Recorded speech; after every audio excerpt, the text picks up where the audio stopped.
When the president of China gets angry, he gets angry. I mean, to be fair, guys, it is true. If you love China or not, it's very true that he can be volatile. And he's decided to punish Europe. Now, China knows it can punish Europe in numerous ways.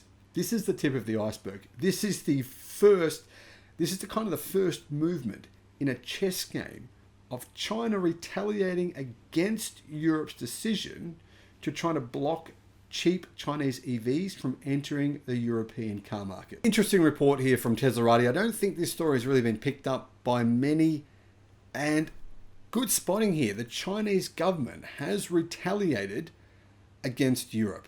So Europe has basically put on a tax or kind of like a penalty on Chinese EVs being sold in Europe. And this particularly affects cars sold in France, which is the second largest EV market in Europe.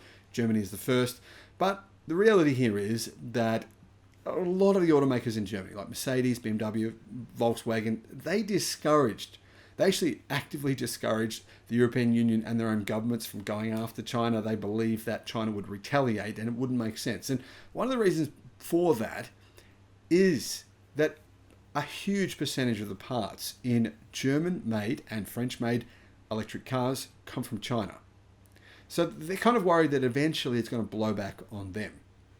Now, at the moment, it is sort of blowing back on Europe in a way.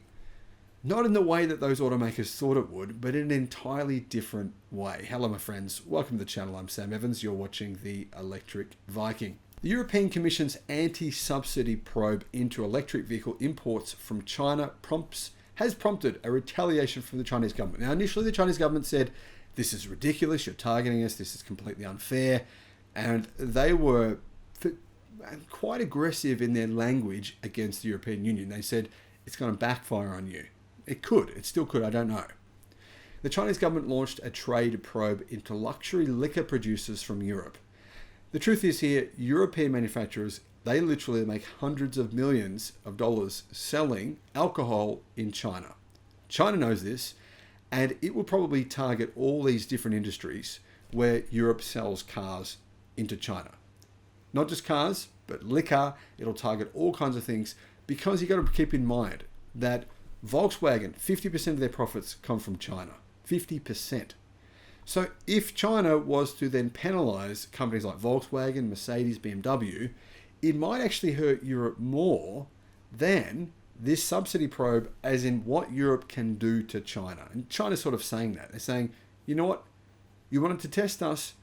This is not going to go well for you. That's what China's saying. I don't know how this is going to work out in the end, but that's their point right now. Fortune says that Beijing's probe targets liquor producers directly competing with China's most valuable state-owned company. A lot of the companies in China, some of the biggest ones, are state-owned. Through the investigation, President Xi Jinping aims to examine price dumping among EU brandy vendors selling in China. The Chinese government's EU liquor probe started several months after Brussels started investigating cheap EV imports from China, including BYD. At this point in time, the truth is BYD sales in Europe are absolutely minuscule. The company's sales in Europe have been a complete flop. They're doing very, very well in places like Thailand, in Australia, in Israel. But yeah, in Europe, BYD just hasn't succeeded. So I think the Chinese government probably thinks, you know what, you're penalizing them, but for what purpose? I mean, they're barely selling any cars across Europe anyway. In September 2023, the annual IAA Mobility Show revealed the growing presence of Chinese EV manufacturers in Europe, shocking legacy automakers from Europe. The volume of Chinese EVs at the event caught the eye of the European Commission. And probably the brand here that Europe is wanting to go after the most would be MG. The reason, MG is owned by SAIC, or SAIC, and that is a Chinese government-owned company. Now, from what we can tell, Alibaba and the Chinese government owns SAIC, and SAIC owns MG, so MG is the only Chinese car brand actually selling really, really well in Europe. In fact, in many countries in Europe, it outsells local automakers by a factor of 10 to 1 in EV sales. So MG is doing really, really well. In October 2023, the President of the European Commission, Ursula von der Leyen, announced the start of a probe into EV imports from China to the EU.